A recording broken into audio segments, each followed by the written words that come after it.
This is One on One.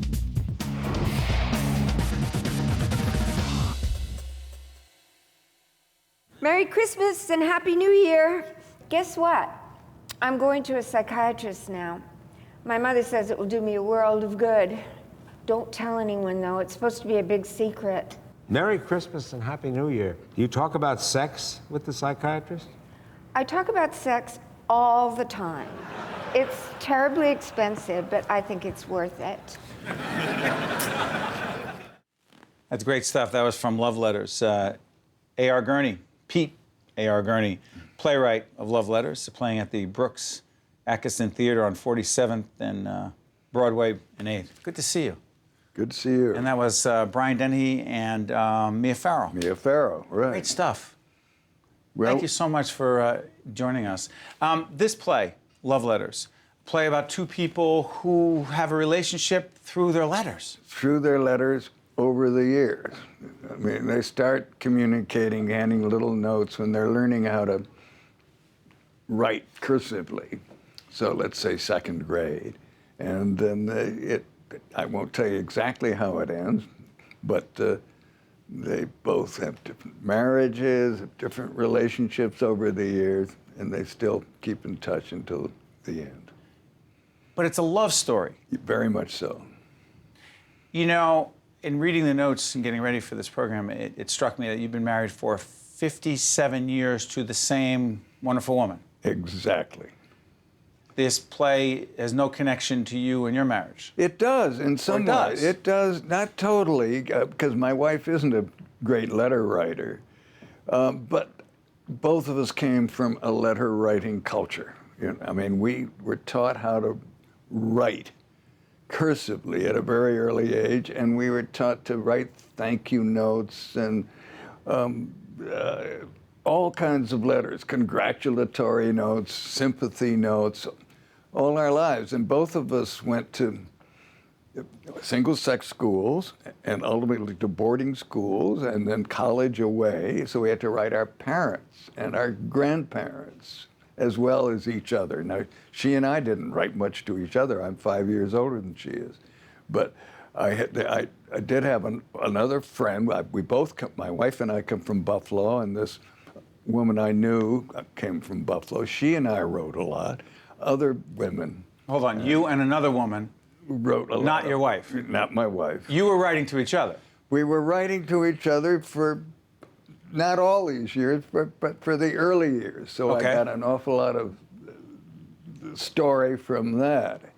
And then I was stationed in Japan for a while when I was in the Navy, and I had to write various people about what I was doing. And so I put all that together, let's put it that way. I put a series of relationships, a series of letter writing excursions together and put it into a play. But I didn't do this consciously. The reason I wrote this play is my father-in-law said, you've got to learn how to use a computer. You're a writer. And this was about 30 years ago. And I said, I can't even use an electric typewriter. I'm too clumsy with my fingers, and so I like to punch. But he persuaded me to, at least he gave me a computer, an old Radio Shack computer. And This was, excuse me for interrupting, Pete, this was a while back, because the play was written in 1987. Yeah, well, this was even before that. But, Right. but let's say mid-'80s this happened. And so I started practicing, and I thought, well, I better learn how to do margins. So I wrote dear this, dear that, and I wrote a couple of friends' letters. And then I started writing other letters, and suddenly I said, this is a story that's happening here. I'm writing it's going to be an epistolary novel. Right. And so I finished writing it, sent it off to the New Yorker. It came right back. They said, we don't publish plays.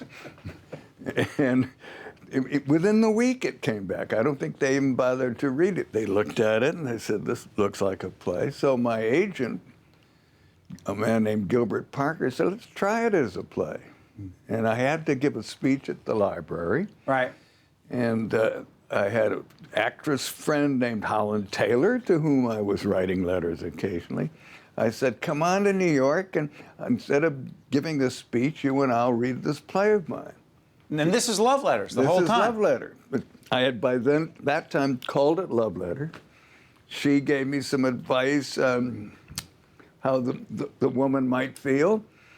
We adjusted it a little just in the afternoon before I gave the speech, or before we delivered the thing. And it went on, and at the end of the first act, there was a primarily female audience, and they all got up and left. I said, they got up and left? Yeah, they did. And I said to Holland, that doesn't work. It's not a book, it's not a play.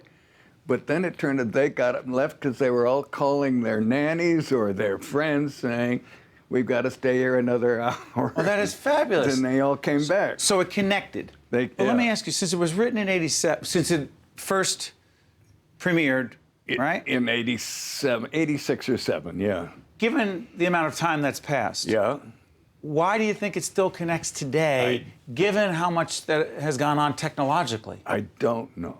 I mean, that's a great question. I don't know. We do it in the simplest possible way. We count on the actors embodying the roles as they're playing it. We don't add any scenery, very few lighting effects, and yet it seems to have worked, even though the world I'm writing about is now 30 years old. And some of the actors, Alan Alda? Yeah. Who else? Alan Alda, Brian Denny. Candice Bergen? Candice Bergen is it? Stacey Keach. Stacey Keach. Amazing. So Carol Burnett. So the actors, excuse me, they matter a great deal. They do. To the success of how this is delivered and how the audience connects. They do, but and some of them have done it before, like Carol Burnett has done it many times before, and they like doing it. Some do it once and say, that's it for me. You've said that it's like a soft shoe. The actors have said it's like a soft shoe, meaning if it fits, when dancing, very comfortable, they feel good in it. Yeah, I hadn't heard that image, but that sounds great to me. Before I let you out of here, I don't know exactly how old you are. I'll tell you exactly how. Go ahead. I'll be 84 November 1st. Well, we're coming up on your birthday, so first of all, happy birthday. Thank you. Second of all, I need to ask you this.